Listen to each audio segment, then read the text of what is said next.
están? Yo soy Bebe Yamel y otra vez aquí estamos dándole duro con estas entrevistas. El día de hoy no puede ser la excepción, mis amigos, porque el secretario de Seguridad Pública y Atención Ciudadana en la Ciudad de México hoy sufrió un atentado, pero no hablamos de una persona improvisada, estamos hablando de una persona que ha estado comisionada en los estados, una persona que ha desarticulado varias células y que ha estado detrás de unas muy buenas detenciones a partes importantes del crimen organizado. Entonces, necesitamos entender esto porque este contexto también se da un día después que el gobierno de México pues empieza a dar este mapa de en dónde están los grupos criminales en México, en dónde están ubicados, cuáles son las relaciones que tienen, quién ubica con quién se está peleando con quién. Entonces, quizás ese tema tenemos que profundizarlo un poco más y por eso le agradezco muchísimo al maestro Fabián Gómez, especialista en seguridad pública, que se enlace con nosotros y que nos ayude justamente a entender este y todos los temas de seguridad que conllevan. Maestro, muchísimas gracias. No, gracias a ti. Muchísimas gracias por la invitación y estoy a tus órdenes. Bueno, justo para comenzar, ayúdenos a entender un poco este contexto. Estamos hablando de un atentado que sufre hoy Omar García Harfuch, que ha sido un personaje con un currículum bastante amplio en temas de seguridad. Entonces, ¿cómo logramos entender esto? ¿Fue una venganza? ¿Fue algo mucho más allá? ¿Cómo logramos entender el atentado de hoy? Mira, es muy precipitado hablar del móvil del atentado del día de hoy. Lo que sí podemos hablar es de las generalidades y de algunas particularidades. Lo que tenemos el día de hoy es un atentado directamente contra el secretario de Seguridad Ciudadana de la Ciudad de México. Es ni más ni menos que la corporación más importante, más grande del país. Efectivamente, como tú lo mencionas, el secretario Omar tiene una trayectoria impresionante, tiene una trayectoria en la que ha combatido a la delincuencia organizada durante muchos años. Viene de ser el director de la Agencia de Investigación Criminal. Después de ahí viene a ser el director de la Policía de Investigación de la Procuraduría, hoy Fiscalía de la Ciudad de México, y ahora se incorpora como secretario. Entonces, el combate frontal que él tiene con la delincuencia está declarado. Lo interesante aquí es cómo operó este grupo que atentó contra él en la mañana, qué es lo que tenemos que analizar y sobre todo, pues, quién se atribuye el atentado, ¿no? Porque al final de cuentas es un conflicto asimétrico, así se le denomina, es un conflicto asimétrico porque es un grupo con una capacidad de fuego menor a la de un ejército regular o a la que tiene el Estado, pero es un grupo que está adquiriendo mucho poder de fuego y mucha capacidad de logística y de inteligencia. Si te das cuenta, ellos eligen el atentado en una calle Paseo de la Reforma, a la altura de Lomas de Chapultepec. Es el epicentro de este país. O sea, en esa zona están los lugares más importantes en cuestión diplomática, económica, política. Tenemos empresarios de primer nivel que convergen ahí con embajadas de todo el mundo. Entonces, lo que pase en esa zona definitivamente va a impactar en muchos sentidos a distintos países que tienen sus sedes diplomáticas en ese lugar. El atentado se compone por una emboscada. La emboscada se da en dos calles, a esa altura de Paseo de la Reforma, y la emboscada utilizan un vehículo encubierto, balizado con la empresa Carso. La empresa es un vehículo que tiene la caja blindada, y dentro del vehículo, las fotos que nos reportan, encontramos 2 rifles de alto poder de marca Barrett, calibre 50. Se le considera el rifle más poderoso del mundo. A pie de los Barretts encontramos un SCAR, que es de la marca FN, que es un calibre 308 o 7.62, que es el mismo, Yamel, es el mismo calibre que el famoso cuerno de chivo. Entonces, digamos que es el 1-2 de los calibres que son de uso militar más poderosos del mundo. Entonces, obviamente, al cerrar ese paso en la emboscada y al hacer frente se encontraron granadas de fragmentación, se les al secretario. O sea, el objetivo era abatirlo, el objetivo era matarlo. Afortunadamente, el secretario es un experto en seguridad y por supuesto que la austeridad dictada para todos los temas de seguridad no va a llegar a un experto porque sabe qué riesgos corre. Entonces, el secretario, te aseguro que no disminuyó su blindaje. El nivel de blindaje que trae es lo que hoy le salva la vida al secretario Omar García, porque reporta 3 impactos de bala y ciertas esquirlas.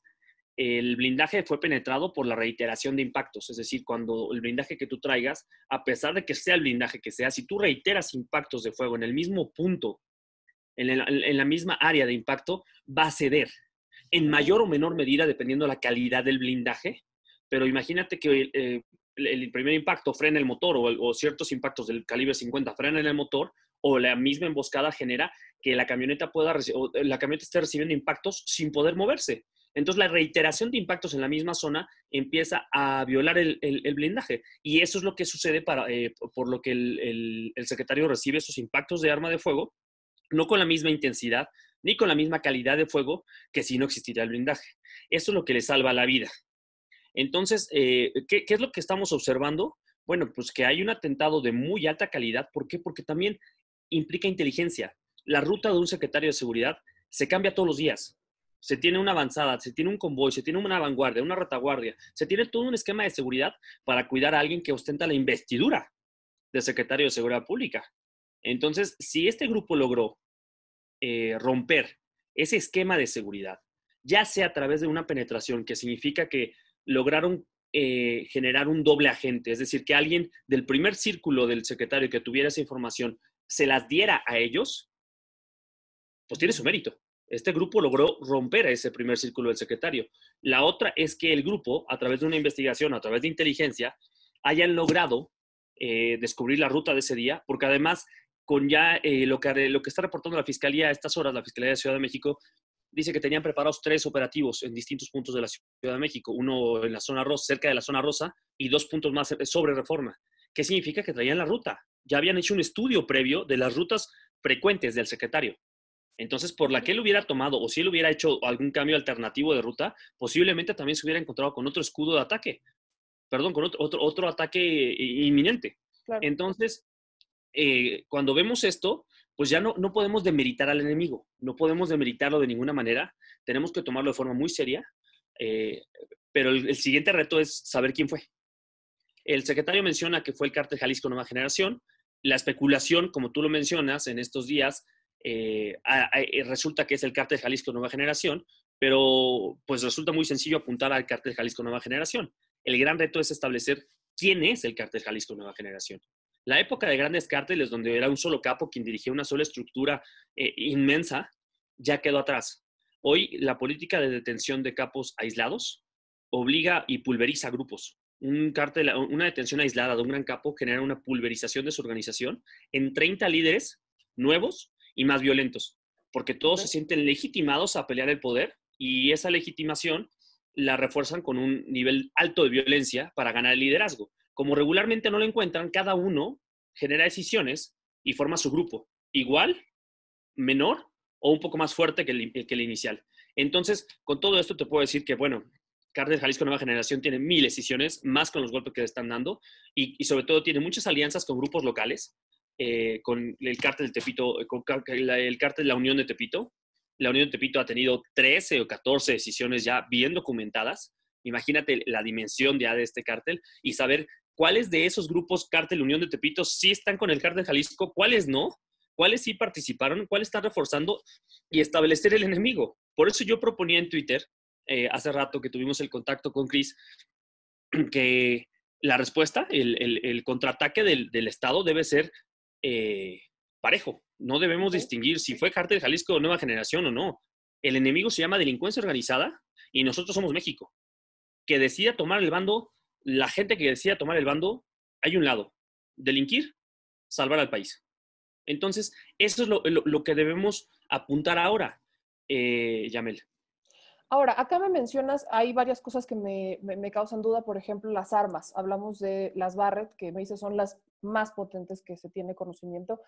Este tema del ingreso de estas armas, ¿cómo lo podemos entender? Quiero pensar que siempre que hablamos de armas muy potentes vienen de Estados Unidos, pero ¿cómo podemos entender que ahora estos grupos pues estén tan armados y tan bien armados con este tipo de armamento? Mira, tenemos muchos estudios, conocemos mucha información, mucha estadística, inclusive proporcionada por el gobierno de los Estados Unidos, específicamente el Departamento de Estado, que cerca del 85, 88, 90% de las armas que circulan en nuestro país provienen de Estados Unidos. El Barrett es un arma de fabricación americana, lo cual, bueno, pues cobra todo sentido cuando se encuentra en la Ciudad de México en delincuencia organizada. El SCAR, el que tenían, el FN, es un arma de fabricación belga. Es el arma como institucional del ejército de Bélgica. Por ahí yo vi un HK, que es un Highland Koch, que es un arma alemana, Por ahí vi también M16, que son Colt. Vi varias armas, casi todas americanas. Entonces, si aplicamos esto a la regla que estamos estudiando de los Estados Unidos, pues sí, el 85% de armas están entrando por Estados Unidos todavía. No hay una política clara de restringir el ingreso de armamento de Estados Unidos hacia México, porque obviamente para que esas armas lleguen a la frontera tienen que pasar ciertos filtros. Y la parte americana no está haciendo su trabajo porque está permitiendo que lleguen a la frontera. En la frontera, ok, estamos siendo vulnerables, pero en el trayecto de la producción de las armas o de la comercialización de las armas de fuego, sobre todo de estas que son de alto poder, en Estados Unidos hay un fallo. Entonces, hay una corresponsabilidad de Estados Unidos en cuanto al aprovisionamiento, en cuanto a la adquisición de armas para estos grupos delictivos. Ahí que debería de hacer México. Viene una reunión, incluso ahora con Donald Trump, y veo muchas exigencias al presidente de México que vaya a poner ese tema sobre la mesa por justo Claro. lo que hoy ocurre. ¿Qué es lo que debería voltear a hacer No, México? subirlo a la agenda, subirlo a la agenda. O sea, definitivamente ha sido un tema de debate, no solamente en México, Estados Unidos, sino los propios americanos, con todas las matanzas que han ocurrido en todos los escenarios que han tenido, en centros comerciales, en escuelas, con rifles de alto poder, con fusiles, inclusive la última fue con un fusil 223, un Bushmaster, en un centro comercial que mató a mexicanos, no recuerdo el estado exactamente, pero pues obviamente el presidente debe subirlo a la agenda bilateral y empezar a implementar restricciones a la adquisición de este tipo de armas de fuego, a su comercialización y pues sobre todo empezar a poner filtros, ¿no?, cerca de la frontera para que nos ayuden, porque eso es un boomerang. Lo que le pasa a México necesariamente tendrá que repercutir en Estados Unidos. Somos parte de Comando Norte. Militarmente estamos divididos en Comando Norte, Comando Sur, y Estados Unidos nos considera dentro de Comando Norte como su primera línea de fuego. Entonces, si no le invierta su primera línea de fuego, es un tema de seguridad nacional también para ellos. Ahora, regresando al atentado del día de hoy, ocurre en la Ciudad de México. Tenía ya algún tiempo que no veíamos un atentado así en la Ciudad de México, porque tenemos cuestiones de la movilidad, del tráfico. Resulta complicado pensar que se hubiera podido concentrar un atentado como el que hoy ocurre en un día normal, con el tráfico que ocurre naturalmente aquí en la Ciudad de México. Entonces, quiero pensar, se hablaba de que Omar García Harfuch ya tenía conocimiento, el propio secretario Durazo dice que ya tenían información de inteligencia de que iba a haber un atentado a algún personaje de seguridad, algún personaje alto de seguridad, no sabían a quién, pero tenían esa información de inteligencia. Podríamos pensar que el propio secretario Harfuch por eso no quiso cambiar su tipo de seguridad o el modo que llevaba, el tipo de blindaje y demás. No podría yo responderte a ese punto de qué quiso o no quiso Omar García. Eh, la información que tengo es esa, la que se ha hecho pública, porque el aparato de inteligencia mexicano sigue manteniendo esa secrecía, esa discreción que debe tener cualquier aparato de inteligencia. Se sabe por lo que han publicado que ya se tenía información derivada de una intervención telefónica de que había 4 objetivos. Entre ellos estaba el propio secretario de Seguridad Pública Federal, el secretario de Seguridad Pública de la Ciudad de México. No estoy seguro si el SEDENA y el CEMAR, pero estaban dentro de este grupo de amenazados, ambos secretarios. Desconozco si fue algo que influyó en la ruta o no, pero cuando estás en este medio y cuando se es secretario, las amenazas es un tema que desayunes, comas y cenas todos los días. Ahora, en materia de seguridad, hablando prácticamente, ya se ha puesto sobre la mesa cuestionar la estrategia del gobierno federal en materia de seguridad. Muchos dicen que este debería ser un llamado de atención para que se cambie la estrategia de seguridad. Al mismo tiempo se quejan de la militarización o desmilitarización, depende de cómo lo veamos, de quién nos lo diga, de la seguridad en el país. Pero ahora explícame un poco este contexto. ¿Deberíamos cambiar? ¿Cuál podría ser un enfoque tomando en cuenta pues, el tipo de armas que están manejando, la importancia que hay que darle a estos grupos criminales en el país? Sin duda debe haber un cambio de rumbo, es un hecho. Mira, lo que nos lamentamos siempre es que la famosa guerra contra la delincuencia la inició el presidente Calderón. No la inició, es el primero que la declara de forma frontal. O sea, la guerra contra la delincuencia tiene muchos años en México y su principal aliado fue siempre la corrupción de las autoridades con la delincuencia organizada. Sin embargo, el primero que levanta la voz y toma la decisión de hacer un combate frontal contra grupos de delincuencia organizada es el presidente Calderón. El presidente Peña mantiene la estrategia y el presidente López Obrador, de alguna u otra forma, suaviza mucho el combate. No sé si por dar un matiz político o por alguna razón en especial. Pero lo que sí te digo es que alguien está obligado a terminar con esta guerra. Alguien debe terminar esta guerra ya. Lo que sí es un hecho es que alguien debe ya tomar cartas en el asunto y a final de cuentas empezar a terminar esta guerra. Yo no quiero abrazarlos. Yo no quiero abrazarlos porque en los brazos de ellos está sangre de amigos y seres queridos. Yo sí he perdido amigos y seres queridos y yo creo que no hay nadie en este país que no haya perdido algo, ya sea material, ya sea humano, en manos de la delincuencia. Yo sí he visto amigos caer en manos de ellos y el último que yo quiero es abrazarlos. Honestamente, yo les digo que tenemos que salir adelante y perder el miedo a la estrategia del combate frontal. Yo sí soy, a veces me dicen que soy un poco pro guerra contra el narcotráfico, sí lo soy, no queda de otra. Yo veo o legalizarla por completo o hacerles un combate real. Pero el combate implica también atacar a los funcionarios y servidores públicos que están corruptos, que están inmiscuidos en la delincuencia organizada y que son cómplices de ellos. Son tan responsables como ellos.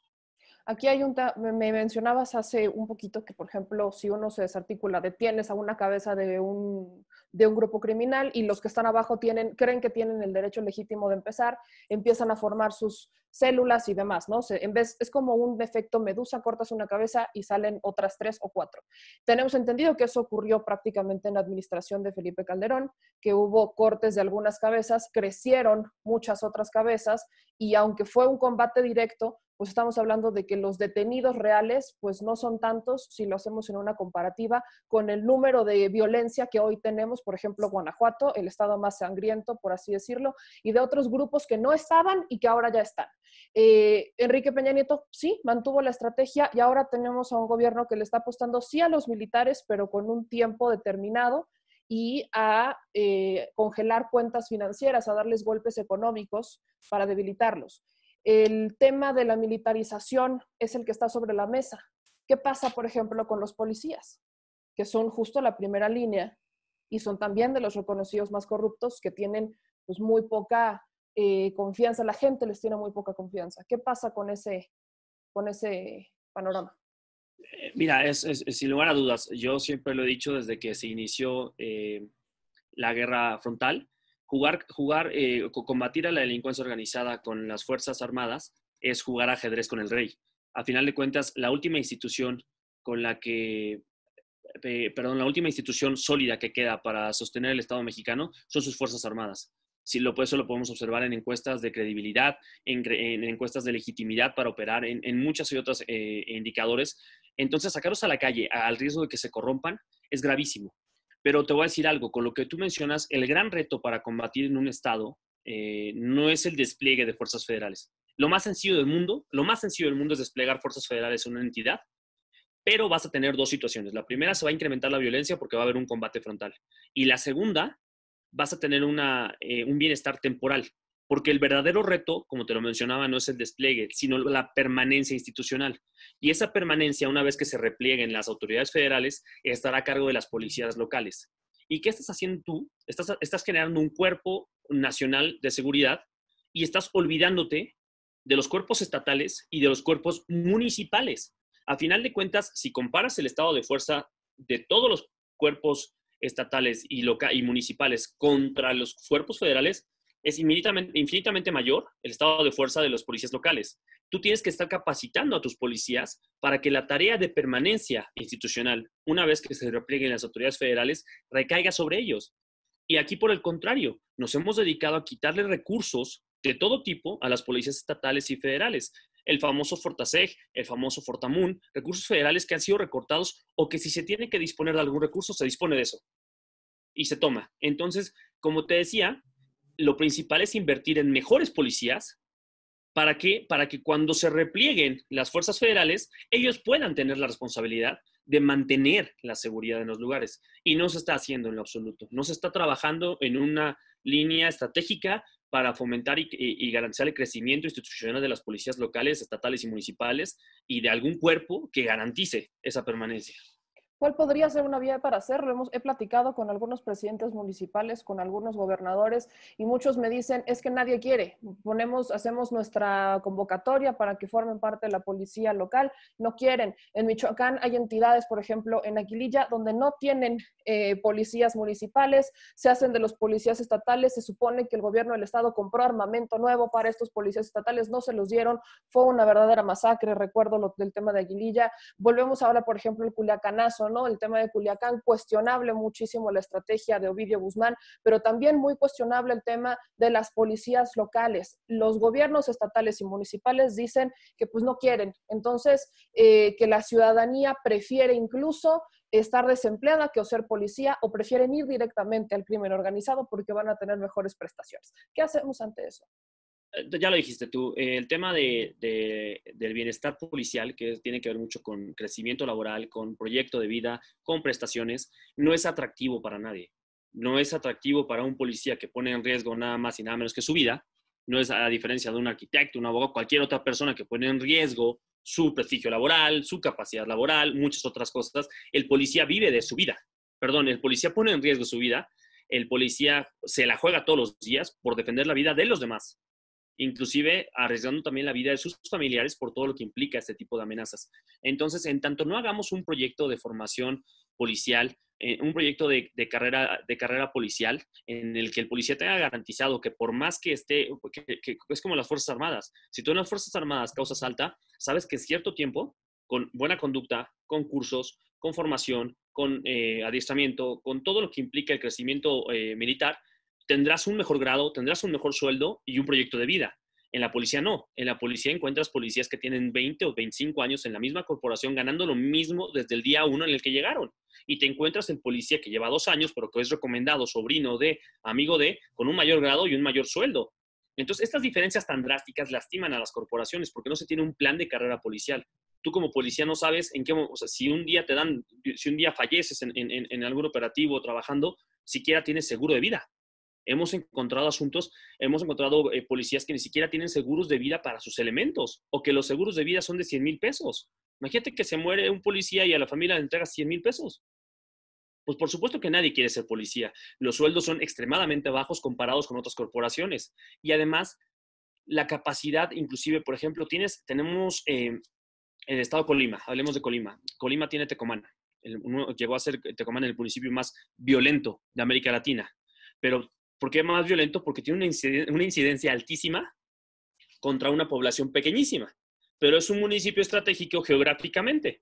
Entonces, ¿cómo le vas a pedir a la Policía Municipal de Tecomán, que es un municipio extremadamente pequeño, con recursos proporcionales a su tamaño, que se ponga a combatir al cártel de Jalisco Nueva Generación con el armamento y la fuerza que tiene? Es ahí donde tiene que entrar el sentido común de la Policía Estatal en decir, yo tengo que tomar la seguridad de Tecomán y garantizar la seguridad de los policías, porque obviamente el policía no va a poder trabajar igual donde vive que donde no vive. Entonces, si tú traes un policía estatal a limpiar la ciudad, pues obviamente cuando termine su trabajo se retira a su lugar de origen y el policía local se queda a pagar las consecuencias de lo que alguien más hizo. Entonces, he ahí el tema complejo, Yamel, que no estamos garantizando un plan de bienestar policial. No hay una oferta atractiva y no se ve venir. No hay un proyecto en puerta, no hay, no hay nada en puerta.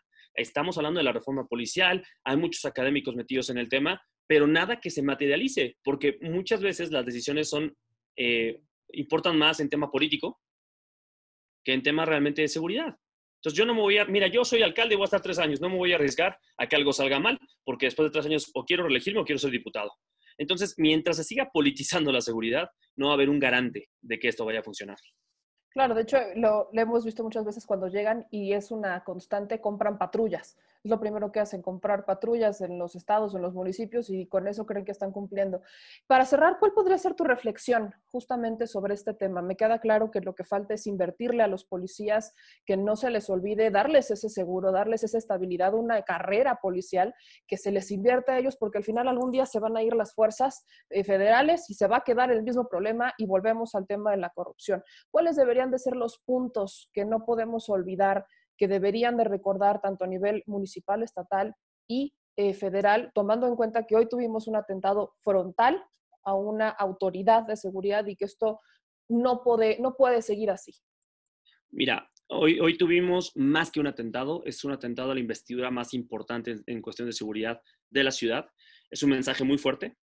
El ciudadano, la lectura que tiene el ciudadano es la de si a un secretario de seguridad ciudadana le hicieron eso, ¿qué puedo esperar yo como ciudadano de pie a tierra? Entonces, yo creo que la reflexión más importante debiera ser, uno, sí invertir en fuerzas federales, pero proporcional o simultáneamente, o más bien proporcional y simultáneamente, invertir en policías locales.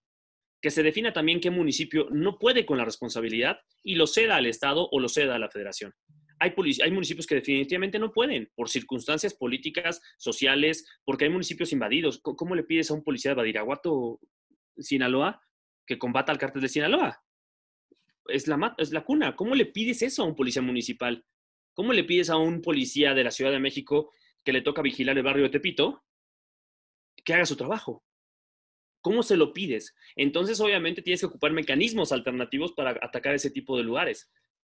Tienes que ocupar mecanismos ad hoc a cada una de las circunstancias. Entonces, simultáneamente, fortalecer Guardia Nacional, fortalecer policías locales y municipales, pero sobre todo, hacer un análisis del cambio de estrategia. Yo creo que la gente no puede esperar más. La gente está muy desesperada ante esta crisis que hoy, bueno, se nos suma, por si nos faltara algo, después de pandemia, temblor y atentados, pues ver qué viene. Y la gente yo creo que ya no quiere esperar más ni seguir sufriendo con lo poco que nos queda para que venga algún delincuente y nos lo quite. Yo creo que lo más importante es solicitar el apoyo de todos los mexicanos, solicitar el apoyo de la ciudadanía y valorar que vamos a vivir una época violenta, pero que tenemos que salir adelante todos juntos. Hay que pedirle al ciudadano que deje de hacer, sobre todo jóvenes y lugares que están muy narcoculturizados. Espero que el término no asuste a nadie, pero yo creo que la narcocultura es veneno en las comunidades, porque la apología del delito que hacen en las comunidades al defenderlos, al cantarles los corridos, los héroes, los jóvenes que quieren ser